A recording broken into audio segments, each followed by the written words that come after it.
Ladies and gentlemen, good day and welcome to the Tata Steel Analyst Call. Please note that this meeting is being recorded. All the attendees' audio and video has been disabled from the backend and will be enabled subsequently. I would now like to hand the conference over to Ms. Samita Shah. Thank you and over to you, ma'am. Thank you, Kinshuk. Good afternoon, good evening, and good morning to all our participants joining us on this call today.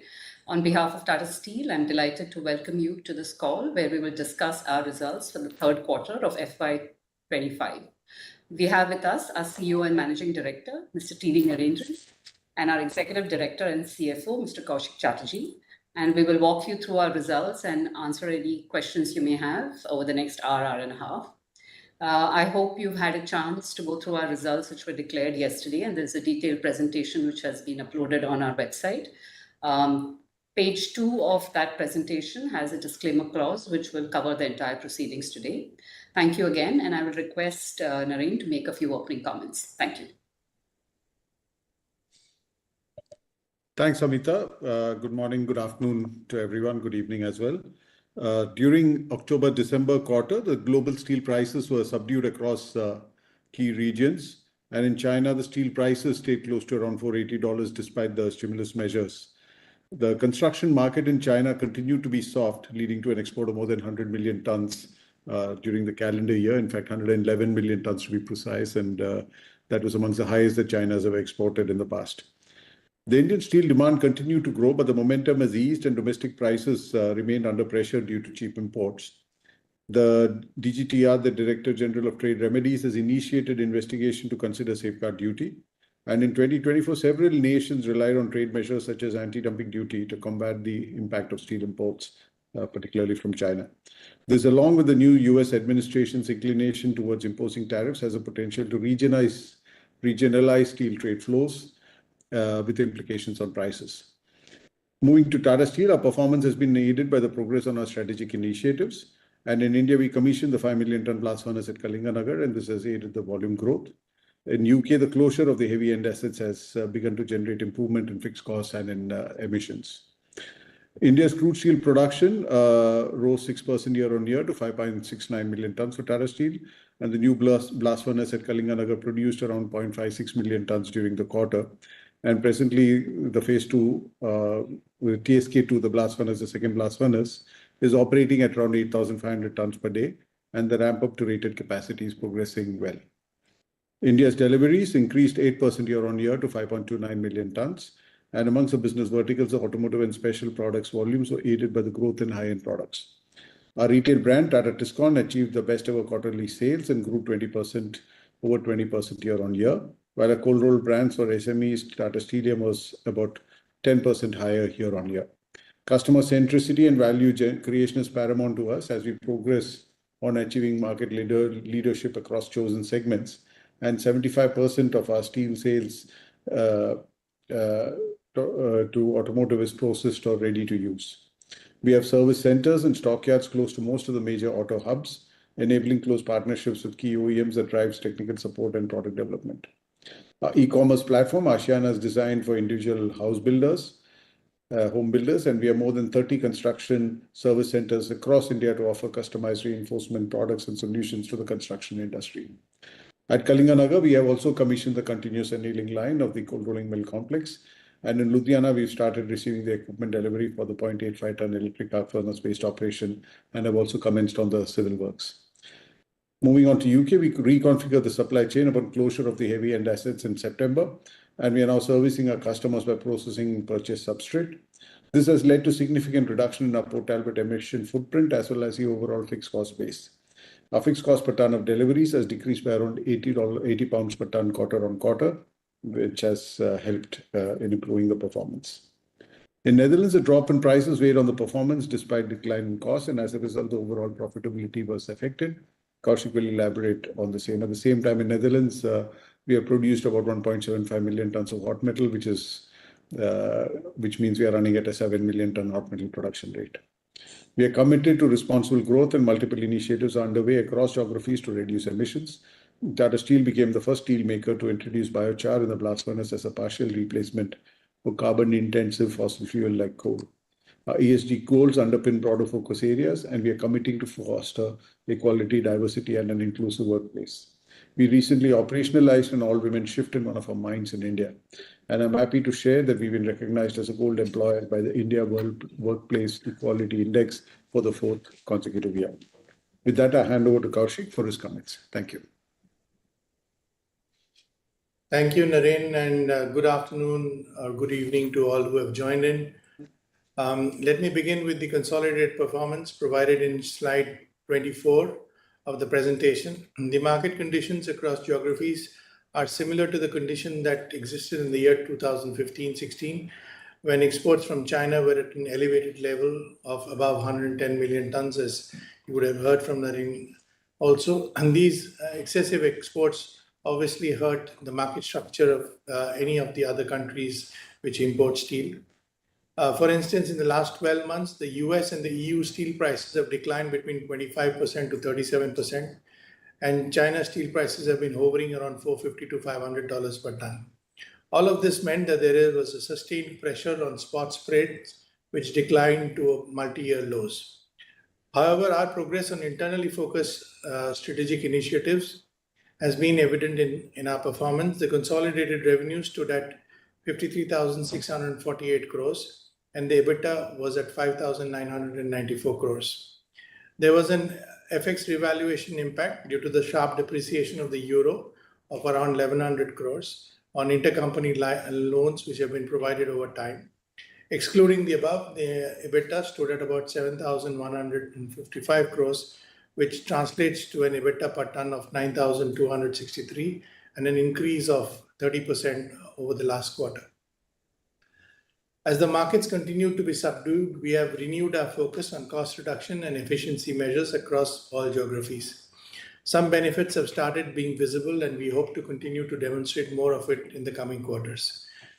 Tata Steel's standalone revenues for the quarter stood at 32,760 crores, and the EBITDA was 7,624 crores, which translates to an EBITDA margin of about 23% on a reported basis.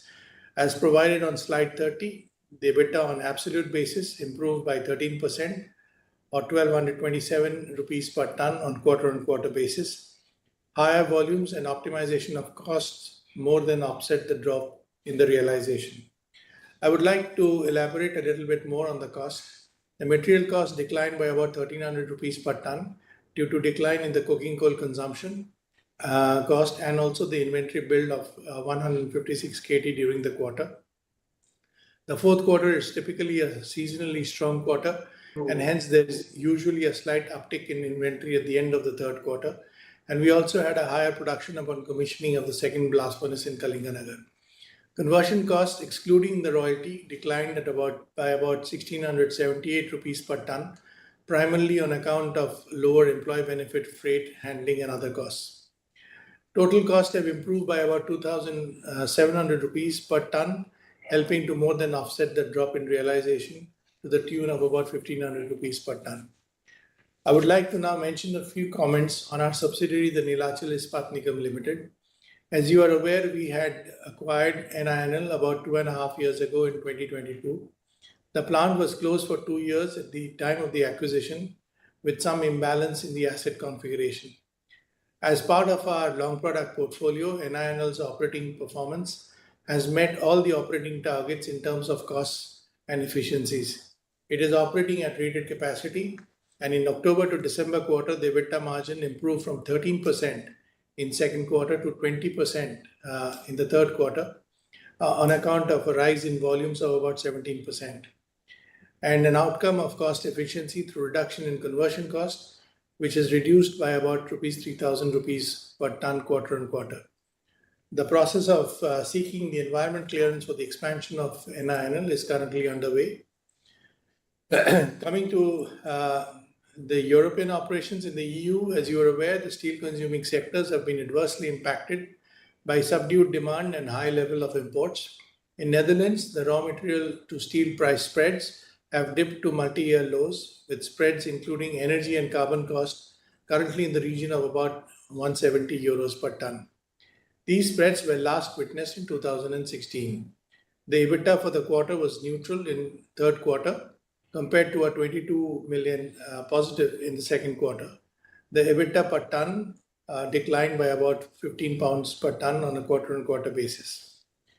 The EU steel demand has contracted in 2024, and this has led to a sharp drop in revenue per ton of around 30 pounds per ton, and the NRV lost to the tune of about 13 pounds per ton on a quarter-on-quarter basis. We had also higher emission rights cost of about 15 pounds per ton on account of decline in the yearly allowances due to lower production in the previous years.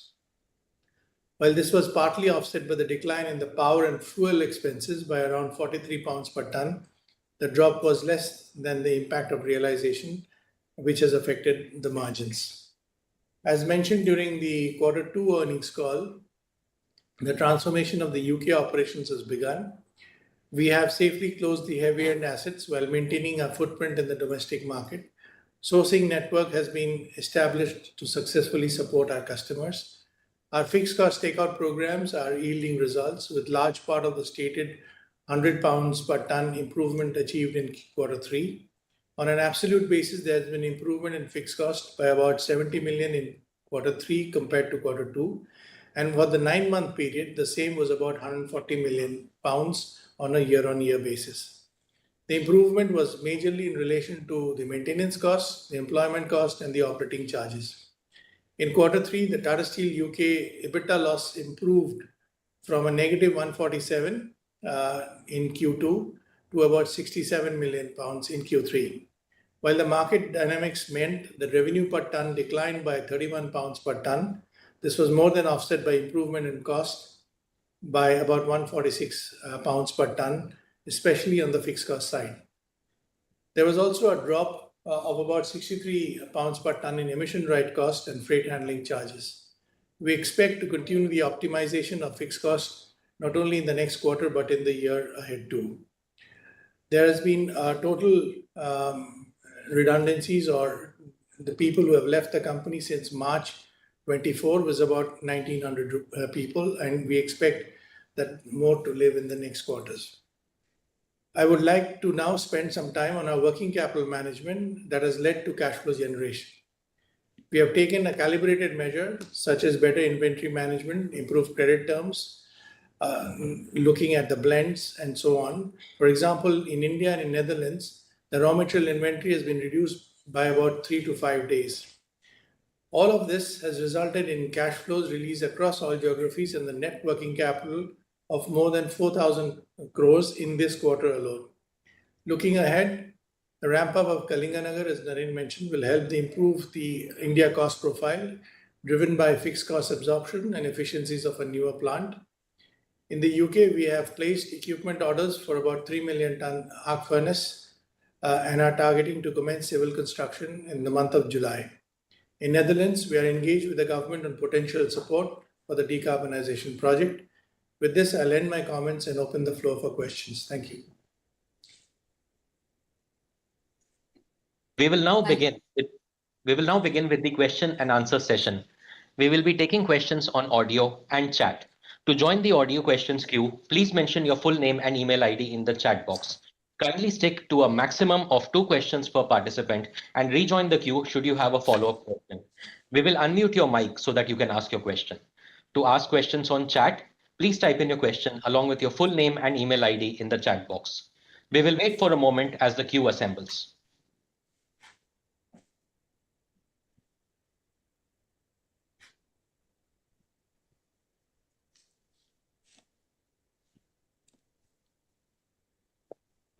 The first question is from Satyadeep Jain of Ambit. Satyadeep, request you to please go ahead.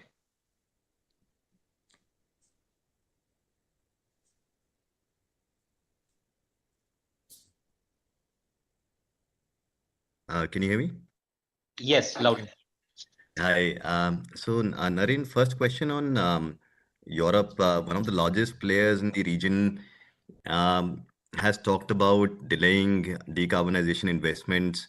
There's a laundry list of reasons, the onslaught of Chinese imports, CBAM not making sense in its current form, which is what Mario Draghi had also mentioned in his document. So in that context, given where margins are, given where imports are, in the current form of CBAM, and given the strategies adopted by some of the other players where they're waiting for allocation for decarbonization investments, how are you evaluating your allocation to capital in both UK and Netherlands? Are you going to go ahead with all this capex till you get more clarity on any support from the government? Yeah. So, Satyadeep, on UK, as you're aware, the journey is already on. And one of the reasons why we are on this journey is also that we believe that our cost position will improve once we switch from iron ore and coal to scrap. So there are advantages of lower CO2, CBAM, plus given that you're going to use local scrap available in the UK, what we had said is we're expecting our cost position to improve by about 100, 150 pounds per ton. And a lot of it is to also do with the one is the input cost, but also to do with the fixed cost takeout, which Kaushik referred to, which is happening with the restructuring. So I think as far as UK is concerned, the business case is clear and we are sticking to the plan. As far as Netherlands is concerned, the conversation is currently going on with the government to see what is the support that we can get, what are the costs going forward, how is the policy going to evolve. And I think what you refer to is basically our peers in Europe who have signed up with governments in the past and in some cases committed to the use of hydrogen are also concerned about the availability of hydrogen, the cost of hydrogen, and things like that. Whereas our plan was more gas-based production in Netherlands. So I think the conversations are going on with the government. We will wait for where we conclude on that and take forward. Of course, we are also waiting to see the reaction of Europe to the actions that may be taken in the US. Kaushik, you want to add to what I've said? Yeah, just to reinforce that point that many of the reactions that has come to people from companies who have got the grant or financial support from the respective governments are deeply interconnected to the hydrogen and not as a choice, but as a core part of the transition plan. And given where the availability cost and the feasibility of hydrogen is concerned, and they are obviously in a difficult position because hydrogen is not available at the assumptions that were made for granting the funds. So whereas in our case, we were very clear that hydrogen is an add-on at a much later point, and we are not working on that same premise. And our focus is the very fact that we are putting up a DRP and EAF is because we have a pellet plant. And therefore, we said we will be focused on a gas-based solution at this point of time, and any funding support will be based on a gas-based solution. Hydrogen can be an add-on at a later point in time. So this is the premise.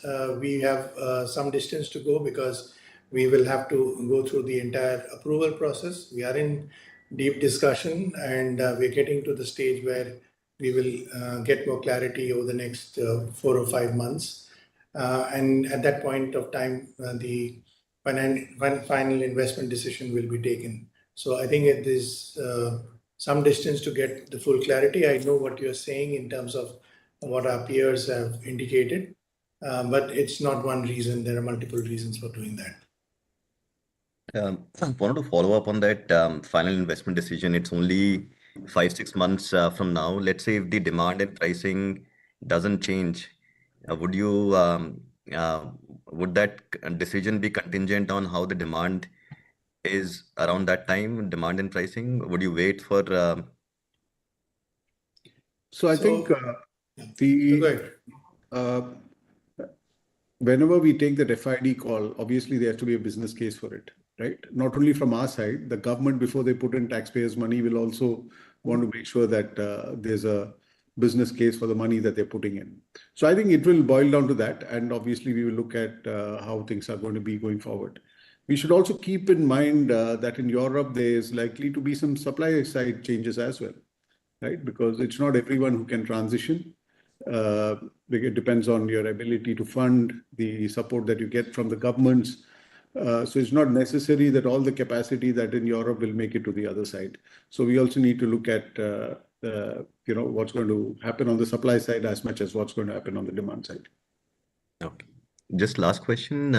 What is the expectation for break even in UK? By when do you expect to reach break even? And also, the clean industry deal is going to be announced sometime soon in February. What is your expectation? Is it more or less in line with what you've seen in UK in terms of concessions? Kaushik? So as far as the break even is concerned, if you recall in the last quarter, we said we should be close to the break even number in the next few quarters. And I still think that given the pace of acceleration of our cost takeout that we are doing, obviously our understanding of the market and say 3 months back was slightly different from where we stand today. But nonetheless, the break even is the target for the next couple of quarters, and we should be in that zone in the first 2 quarters of FY26, certainly focusing on getting it by June. So there is a lot of market volatility at this point of time, but we are certainly focusing on the internal measures, which includes essentially cost takeout. As I mentioned, a significant part of the labor redundancies are on the way, and which has been approved in the past. And we are also looking at consolidation of sites, product mix, sourcing strategies in a more efficient manner. So a lot of activities are currently underway, and we expect that, as I mentioned, a significant cost takeout that has already happened, but will continue to happen over the next 3 quarters. Your second question, Satyadeep, was on clean deal. That was He's left. That was his question. Yeah, but he's left. He must be on mute. Thank you, sir. The next question that we have is from Amit Dixit of ICICI Securities. Amit, request you to please go ahead.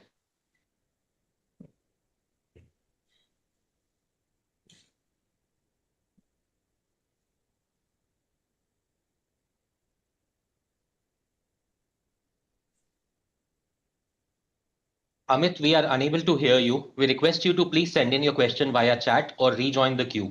We will now move on to the next question. The next question is from Sumangal Nevatia of Kotak Securities. Sumangal, request you to please go ahead and ask your question. My first question is with respect to the notes of account, note number 6. There are a lot of details with respect to some environment-related non-compliance notices we've received for our Netherlands facility, and also some penalties. Is it possible to share exactly what is this, what is the nature of penalties, and when do we expect to kind of get back on the right side? Yeah, so the note number 6 that you see obviously elaborates on a ongoing situation as far as the coke ovens in Netherlands is concerned. It primarily relates to the coke and gas plant 2, but also has now included coke and gas plant 1. The whole issue started, this is at the provincial level and the provincial authorities, and this initially started as a green push from the coke ovens beyond a certain permitted numbers. Green push technically exists in all coke ovens across all geographies, all facilities. We have taken very significant steps in mitigating those green push. In fact, the last push was somewhere in October 23.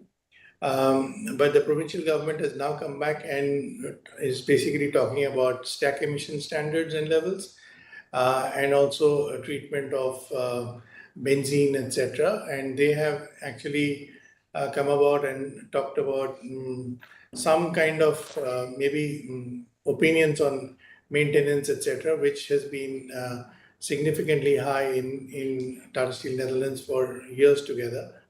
So we have some time to respond, and which we are doing. We've also gone in litigation on the green push, and the court has given orders to the provincial authorities to rework the basis.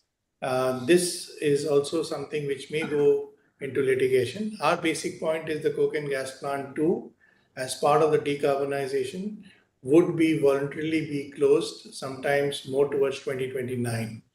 And anything which happens before that will have its impact on the decarbonization projects. That's been our conversation. So as Naren mentioned, we are in deep conversations with the government at all levels, be it provincial or at the central level at The Hague.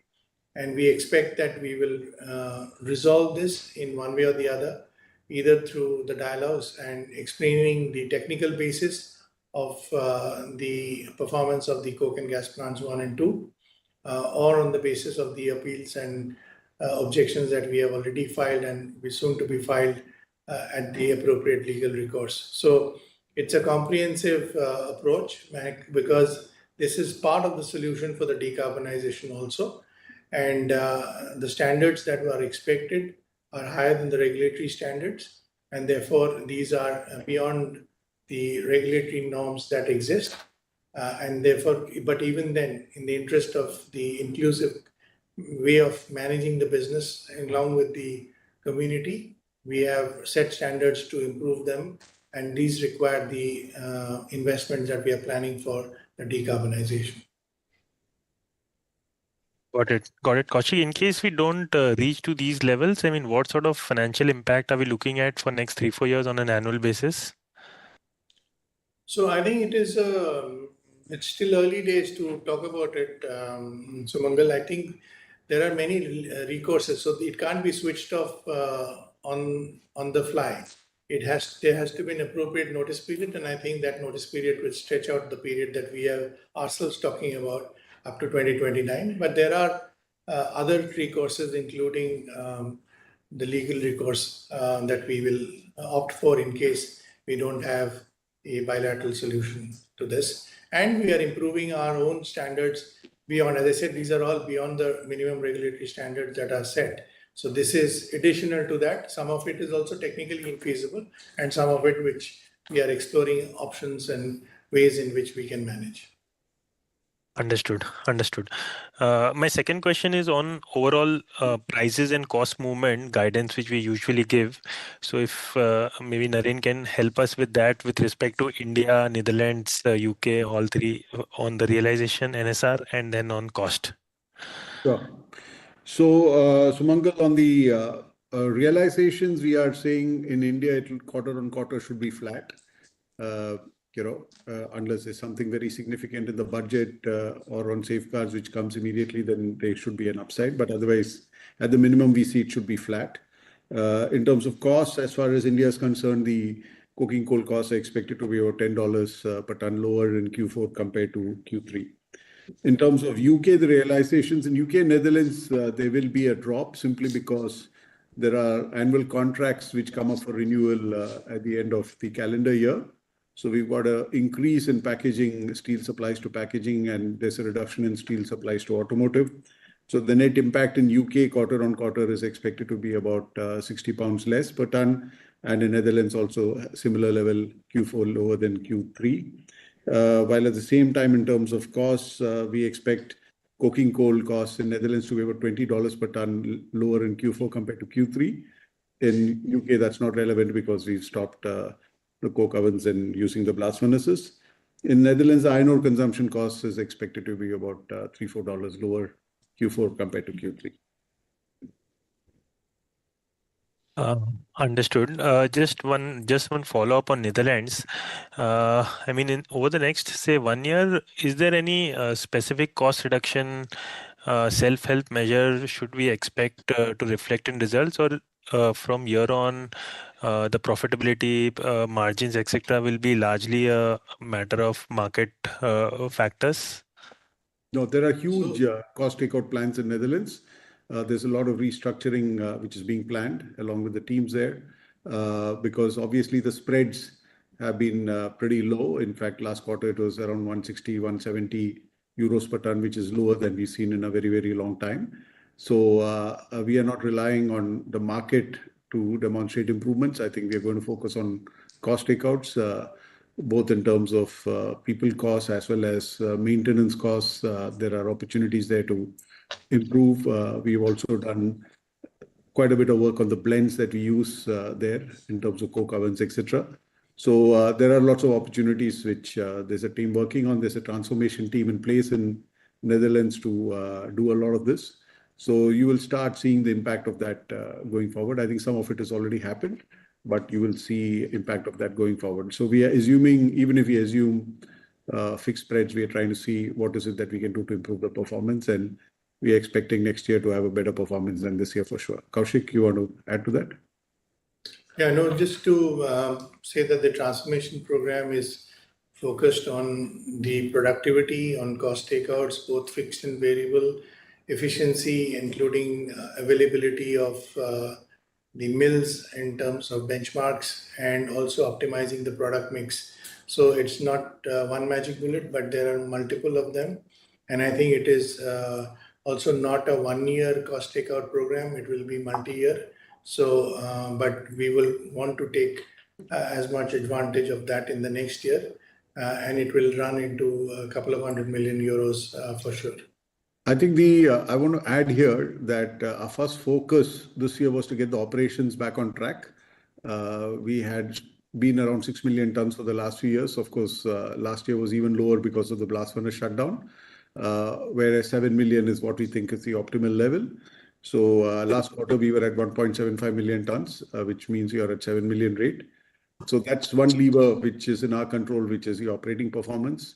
And then, as Kaushik said, the managing the availability of the mills and things like that, in addition to all the other things that he talked about. So there's a lot of work going on there, and hopefully you'll start seeing the impact of that from next year, or rather from this quarter.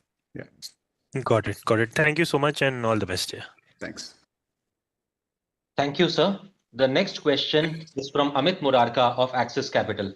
Amit, request you to please go ahead. Yeah, hi, good afternoon. Thanks for the opportunity. So the first question I had was on India. So in the last call, you had guided for a 2,000 drop, and actually after that, prices slid even further. I was just wondering, like in the reported numbers, at least the fall was looking much lower. So like, was the NSR decline lower than what you had thought, or what was the reason for the better realization than guided? I think at the hot rolled coil level, it dropped by about 2,400 rupees compared to the 2,000 rupee guidance. But I think based on various other pluses and minuses, I think we've ended up where we are. Samita or Kaushik, you want to? Yeah, so the revenue is actually a combination of steel revenues. We have FMB revenues, other revenues, etc. So what we actually give a guidance on is the steel NRs, and that's typically what we share with all of you. So we had said around 2,000. It's been a little steeper than that, around 2,400. But the overall number changes based on other revenues as well. Got it, understood. And also on the TS UK, I thought you just mentioned a 60-pound drop that you're expecting on the NSRs for Q4. So are you guiding for a break-even in TS UK, I mean, including this decline, or how is it? No, I think what Kaushik said is we will start reaching the break-even in the next couple of quarters. We had originally thought we will reach a break-even sooner, but steel prices ended up much lower than we thought in the second half of the year. So that's why we are taking longer to hit the break-even. But if you see the fixed cost takeouts quarter on quarter, there's a significant takeout on fixed costs. So hence the EBITDA, the EBITDA loss in Q3 was much less than the EBITDA loss in Q2, and we are expecting things to improve in Q4. But we will not reach break-even levels yet unless steel prices improve. But we're working on the assumption that steel prices stay where they are and looking at cost takeouts to come to the EBITDA, come to the break-even. Yeah. So as Kaushik guided, it will be closer to the July quarter than this quarter. Sure. And I had a slightly longer term question as well, like iron ore leases cover for expiry in 2030. So when you're evaluating growing the India capacities to 35 to 40 million ton, how are you kind of looking at the IRRs for these projects? Like, do you include the iron ore cash flows in your assessments? How do you kind of look at it? So there are a few things here. One is, of course, we do have roughly about 500 to 600 million tons of iron ore available to us beyond 2030, based on the leases that we've got from the acquisitions of Neelachal, Bhushan, Usha Martin, plus the Gandhalpada lease that we bid for, right? And the costs are different depending on the premiums that we paid for each of those, or the value at which we've got it when we acquired those companies. So that's one part of it. The second part of it is how can we participate in any more auctions between now and 2030, whether it's in Jharkhand or Odisha, which are going to be our two focus states. And we also evaluate Chhattisgarh as and when it comes up, because it's geographically closer to our production sites. The third is to really look at how much of iron ore do we want to have as captive and how much can we buy from the market, because if the bidding premiums are very high, then it really doesn't make sense to have 100% captive, because you can get it cheaper from the market. You have OMC, you have NMDC and the others also producing iron ore for sale. So it's going to be a multi-pronged approach. We have gone through it in the coal similarly. 20 years back, 65-70% of Tata Steel's coal was captive. Today, only 15-16% of Tata Steel's coal is captive. Right? So we made the transition in coal, and we are planning the transition in iron ore so that we mitigate the cost impact as much as possible. That is on the input cost of iron ore. The other part is the conversion cost. So there's a lot of work going on across our sites in India to reduce the conversion costs. And also, as we expand in Kalinganagar, which is actually going to be our lowest cost production site in India, that also helps mitigate the cost, because in Jamshedpur we have some legacy costs. In Kalinganagar, we don't have those legacy costs. So when you look at Kalinganagar site being expanded, when you look at the Nilachal site being expanded, and when you look at the Meramandali site being expanded, all of them may not have some of the costs that we have in Jamshedpur because of the way the plant is structured, some of the legacy costs that we have because it's an older plant. Also, as we expand more capacities in Kalinganagar, Nilachal, etc., we are coming closer to the ports. So the cost of getting coal to our sites becomes less. So there are a number of advantages also that we are working on. There is a structured program within Tata Steel to see how can we protect our margins at 2030 through the various initiatives that we take, not only in iron ore sourcing, but also in managing our costs, the conversion costs, etc. So that's our plan, and I think we will manage the transition well. So thanks for the elaborate reply. If I can just add to that, Naren, since the specific question was on project IRRs. So just to help you understand, Amit, we obviously don't take the price of our captive iron ore in post-2030.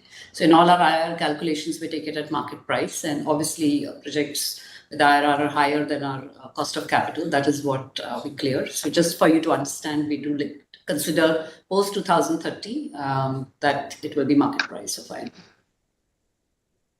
Thank you, ma'am. The next question is from Vikash Singh of Phillip Capital. Vikash, request you to please go ahead.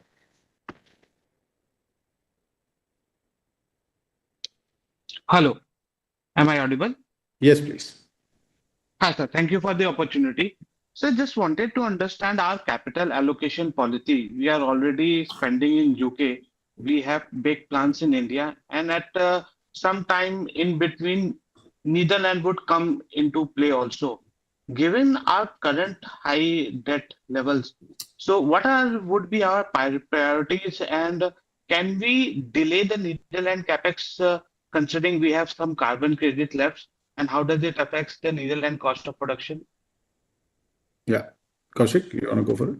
Yeah. So the capital allocation policy, Vikas, is primarily based on the attractiveness of the projects.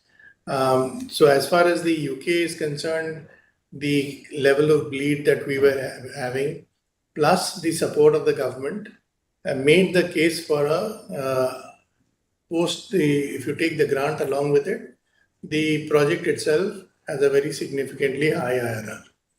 And so therefore, we have gone ahead with that, and this will get completed in the next 3 years, well before 2030. As far as the India capex is concerned, which is also a very high IRR and attractive, not only just volume, but also in downstream.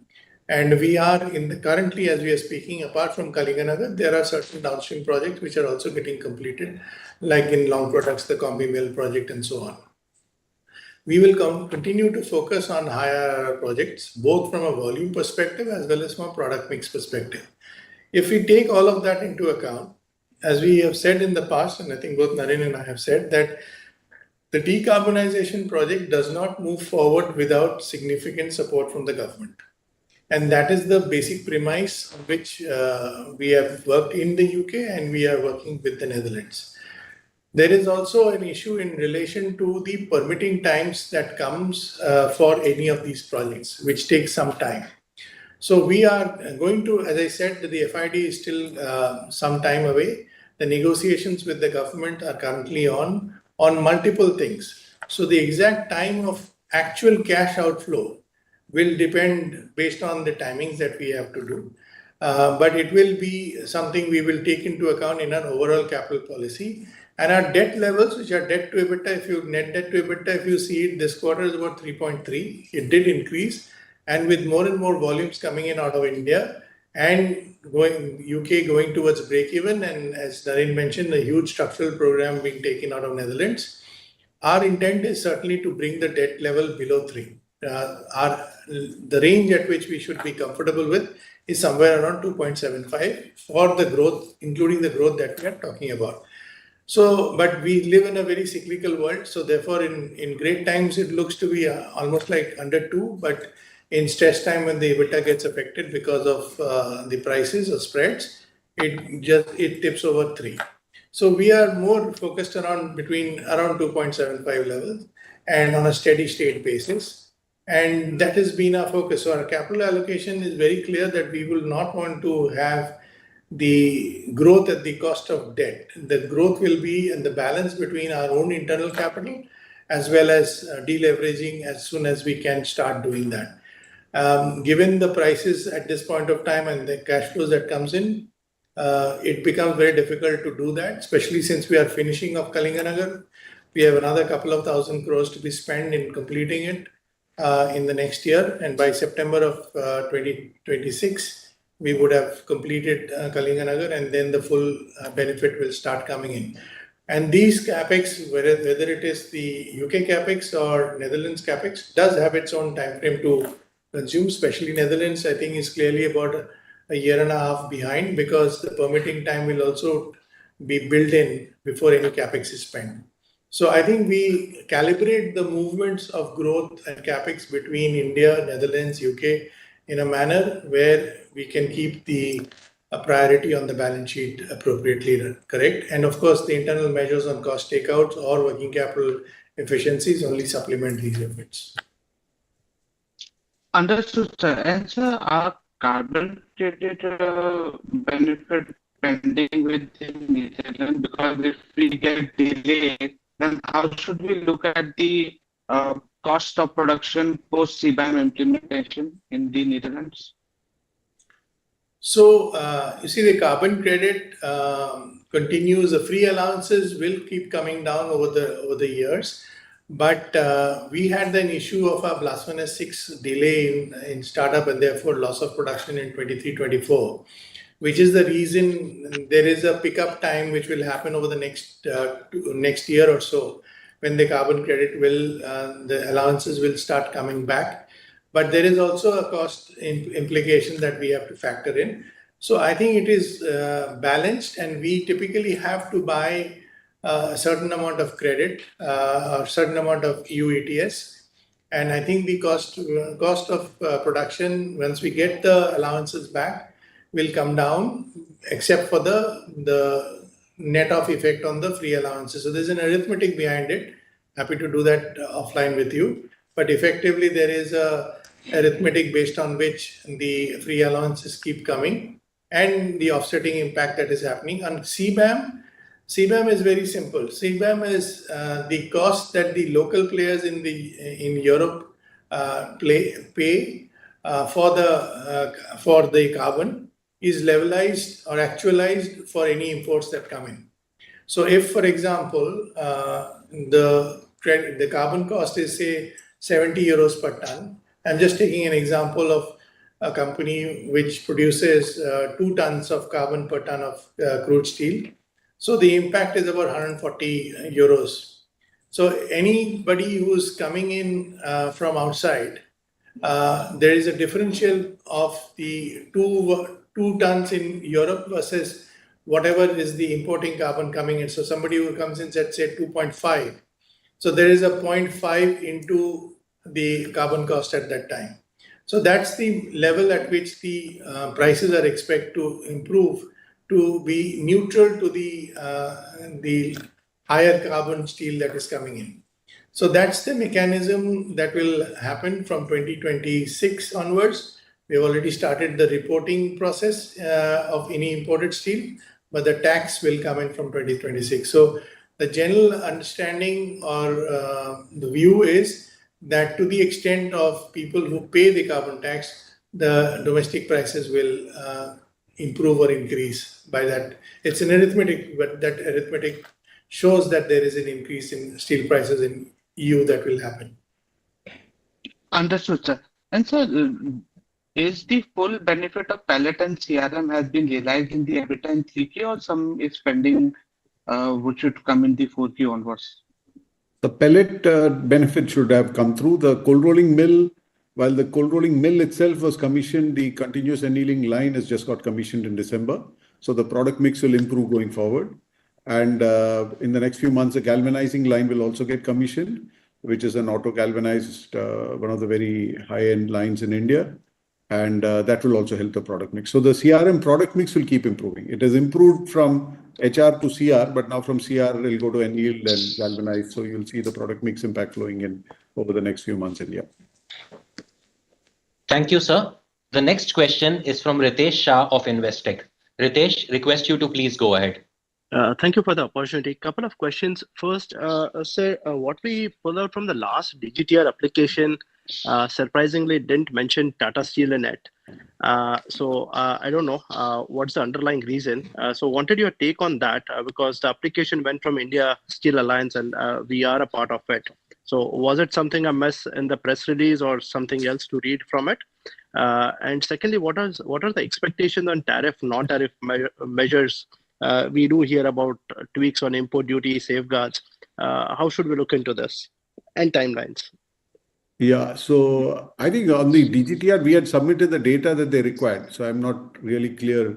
Maybe we can address it offline if why we were mentioned or not mentioned. But we were one of the companies as part of ISA who had submitted the data for them to consider. What will the actions they will take? We don't know. I think let's see what happens. The larger point we are making is that we as a country need to have a strategy to deal with products being sold in our country at prices at which the supplier is losing money. Today it's for steel, tomorrow it can be for anything else. In fact, it's already started happening in other goods. So while other countries are able to deal with it, have safeguard duties, anti-dumping duties, we also need to move fast because otherwise the damage is already done. So I think we've had a good patient listening from the government. They've initiated the process and we are expecting anytime soon it should come through. We were expecting it to happen in Jan. Let's see, maybe something will happen in the budget, but let's see what happens. But the larger point is if the private sector investment needs to be protected in India, particularly in manufacturing and particularly in steel, then it's not just demand growth, but it needs to be profitable demand growth for the steel industry to invest the cash flows that are required. So I think that's been our submission, and I think in the next few weeks we'll get more guidance from the government. Sure, that's helpful. Two questions for Kaushik. Sir, how much is the quantum of capitalized cost as a percentage of EBITDA for Q3 and 9 months? If you can help us with that number. The reason to ask this question is if you look at on last year's balance sheet, capitalized cost was nearly 20% of EBITDA. It was quite a significant number. If you can help with the Q3 and 9 month number, or probably I can take it later, whatever works. Yeah, I'll give it to you offline because I don't have it off just now. Sure. And the second one was how should we look at the debt and cash flow profile into Q4 and next fiscal, specifically factoring working capital release potentially into Q4? And are we still looking at one consolidated balance sheet, or basically are we okay to give out numbers on the debt on books currently at UK and Netherlands, which I think the last time what you had given was around 500-600 million at both the regions? Yeah, so that is... So end of the day, it is one balance sheet effectively, and we are progressing more and more in ensuring that whatever debt we will have, it will be more reflected on Tata Steel India, because that's the strongest end of the balance sheet for many reasons, including economic reasons. The working capital debt will be more focused in the future on UK and in the Netherlands.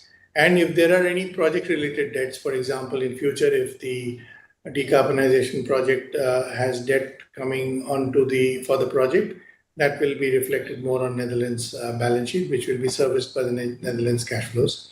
So we have a method of looking at the allocation of the debt, and as you saw that this quarter, because of the way in which we could tightly manage the working capital, we have been able to release a significant part, and therefore the net debt has decreased by about 3,000 crores. Our intention is to ensure that we keep holding it and decrease it as and when we move forward. But there are sometimes, apart from market issues, for example, this quarter, we have a blast furnace relining starting in Jamshedpur, the G blast furnace, which will run its campaign for about 160 days or so, and it will come back in July. So during that time, the working capital does need to be adhered to the loss of production out of G furnace. There is a lot more of scrap and DRI being used to maintain the production level on the other furnaces. For example, as you heard from Naren, the ramping up of the Kalinganagar is happening. So some of these are kind of competing pressures that happens on working capital. So there are whenever we get the opportunity, we push for taking out not only working capital but also cost. We're also looking at a significant amount of commercial levers in terms of the contracts, etc. So our sense is that we'll be hovering around that region. We'll continue to strive to move it down, but at least in the next quarter, once the G furnace comes up, Kalinganagar by that time, by end of first quarter, would have been even more ramped up, and therefore we would be good to go to drive cost and the working capital down as far as India is concerned. The situation in Netherlands is different. There it is running at full capacity. So we are looking at taking down working capital even more. There has been a pricing impact of that in terms of NRVs in this quarter, which if prices continue to improve or does improve in the fourth quarter, there will be a certain amount of reversal on that, and also which will have its impact. Similarly, in UK, we are trying to drive working capital down because the one step up that has happened is once we close the blast furnaces, we are now buying a higher value of working capital, which is the slabs and coils than before, which was iron ore and coal. But that step up has happened. Now we are moving to drive the supply chain effectiveness to ensure that our working capital is lower. So a lot of efforts around all the sites and all the businesses in all geographies. So our intention is to keep it tight and keep it going on this basis. Sir, possible to quantify the net debt number for Netherlands and UK on December end basis? I don't again have it offhand, but I can certainly send it to you. But it is effectively, the Netherlands is around, the gross debt is around 500 million euros, and the UK gross debt will be slightly higher than that, maybe around 700, 800 million pounds. Sure, that's helpful. Can I squeeze in one? Go ahead. Yeah, sir, specifically for Netherlands, in the last call you had indicated that we've already started for the preparatory capex. And I think over last 4 to 5 quarters, we have been engaging with the government, but nothing firm as yet. So how are we looking at it specifically? Say hypothetically, there is a capex of $3 to $4 billion, and we have to take potentially one furnace down, which will be 3.5 million tons. Then how are we looking at the managing the cash flows for Netherlands? And is there a sort of assurance that you can give to investors that there won't be fungibility of cash from India to say Singapore to Netherlands?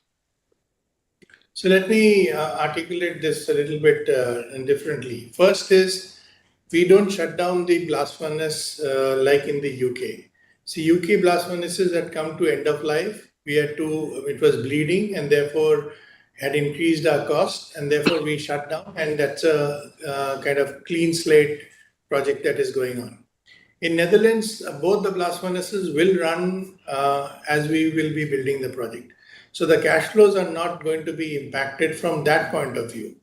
Secondly, while you mentioned that we've been talking to the government conversations do take a long period of time because it's a multi-stakeholder conversation even within the government, And in this case, there is a European Commission angle which has to agree and approve on the mandate to the Dutch government before they approve. So we are at a very high intensity conversation at this point of time, and it is just not a conversation. They also see our model, they see our viability, because mind you, no government will give money for a failing business. All governments will give money. Whenever they give money, they want a successful business on the other side of the project.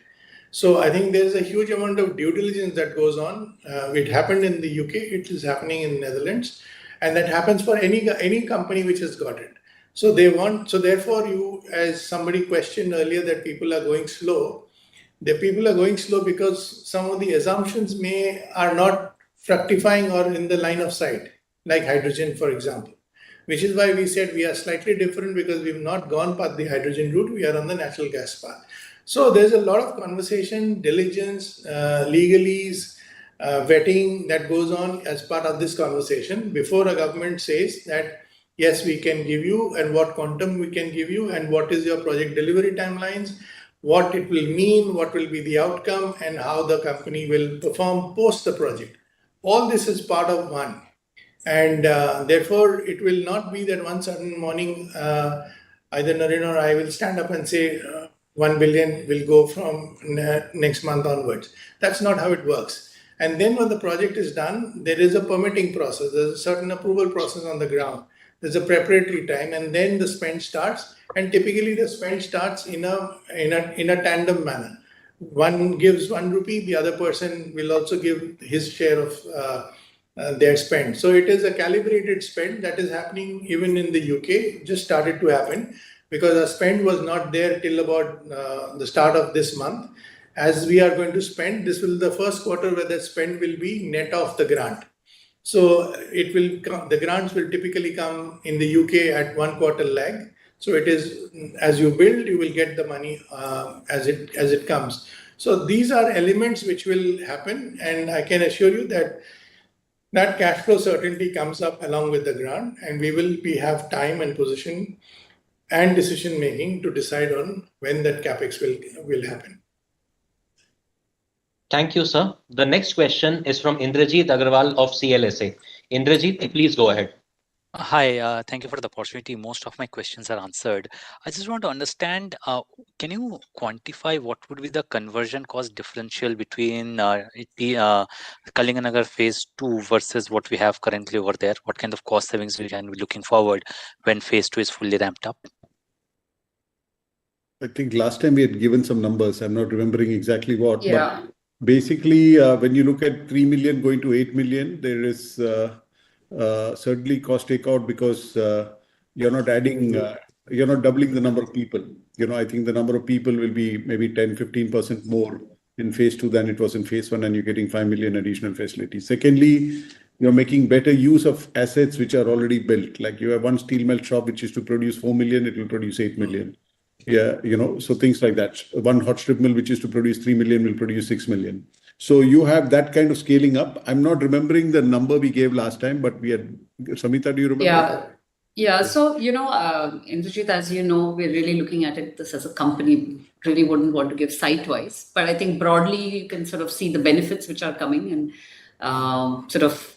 factor that or adjust that, but we would rather not actually give specific site-wise details. Even the coke rates will be better because you have two big blast furnaces as compared to Jamshedpur, which has some smaller blast furnaces and bigger blast furnaces. So there are lots of operating advantages. And of course, like I said, no legacy costs, which we carry in Jamshedpur. So in terms of the conversion rate in Kalinganagar will be the lowest amongst all our sites, that's for sure.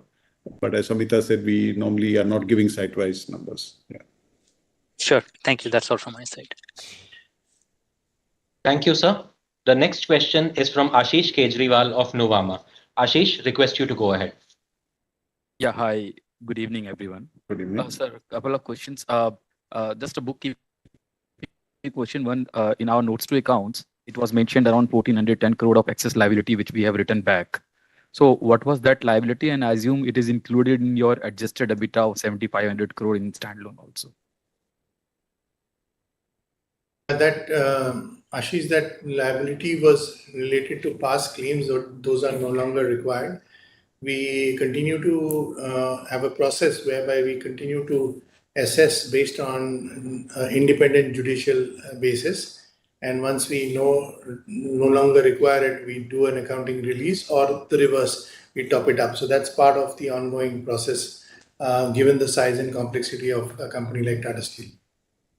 Sure. And if I can just clarify to answer your question, adjusted is just adjusted for FX, the FX impact, not for any other items. So it is actually included, or it includes the impact of the reversal. Sorry, Smita, not audible clearly. Can you please repeat? We can't hear you very well, Ashish.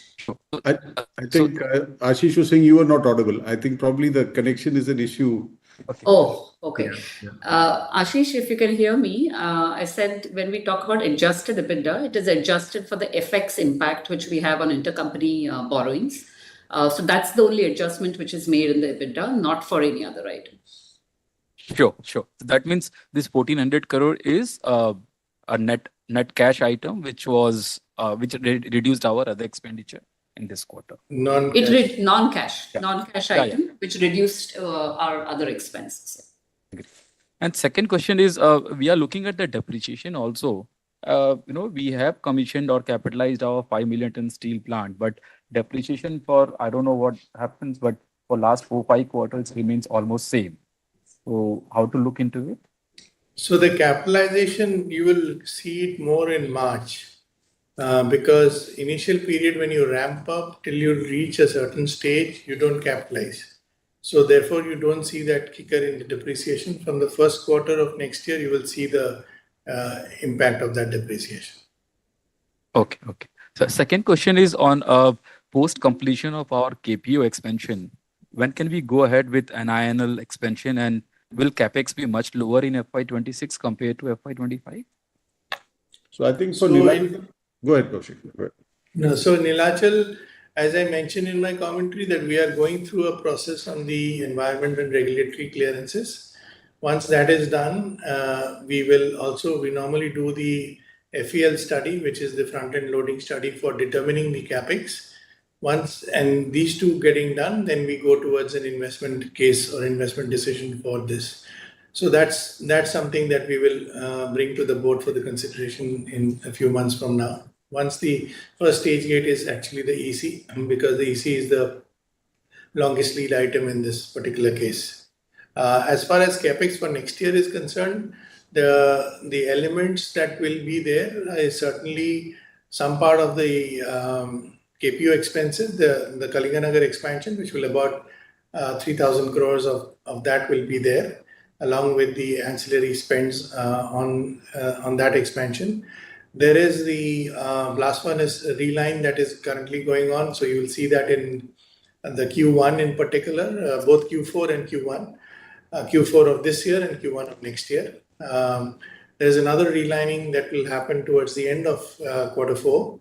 And then there are more on the improvement sustenance capex that will be there, and the European spend on UK, which will also start kicking in.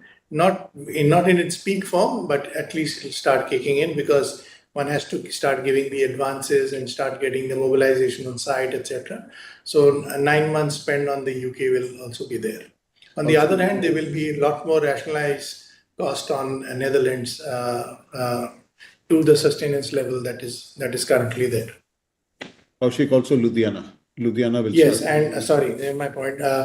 And Ludhiana project, which is actually picking up quite fast, and we will be spending the bulk of the spend will be in FY26. So from today to December of 25, we will see a peak part of the spend. It is something that we are optimizing, not the Ludhiana, but the rest of the profile on the capex is optimizing, and we hope to ensure that whatever we do, we will be looking at putting towards the asset growth in the portfolio that we have. Thank you, sir. I would now like to hand over the conference to Ms. Samita Shah for the chat questions. Over to you, ma'am. Yeah, thank you, Kilchuk. So the first few questions, I think, after you, Naren. Now, there is a broad question on how do we see steel prices. While you've shared the guidance, I think just to get a flavor of what's happening in the steel markets. Yeah. So I think a couple of things here. One is if I look at domestic markets, the long product prices have been kind of what we had forecasted because it's less dependent on what happens in the international markets. In fact, if at all, the impact on coking coal imports will have an impact, will add to the pressure on some long product prices because the secondary sector is getting impacted by that. Flat product prices in India will depend largely on safeguard duties or any other action taken by the government, which you'll know in the next few weeks. When I look at international prices, I'm not expecting too much of a pickup because nothing is changing very significantly in China from an economic point of view. Though the last 2 weeks we've seen iron ore prices and steel futures go up by about $10-20. But I don't have as yet a feeling that it's going to spike up. But let's see what happens unless China is able to turn the tap off on exports. I don't see international prices improving very significantly, at least in the next 1 or 2 quarters. But if something happens in China and they're able to reduce the exports to the 60 million level, which they've been doing for most of the last few years, then you will see steel prices going to the $550 to $600 levels compared to the $480-500 levels now.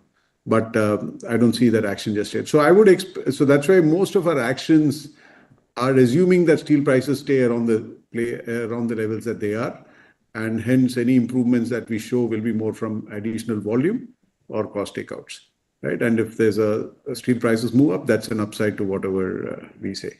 So not broadly stable. Maybe we've reached the bottom. That's what I would say. Thank you.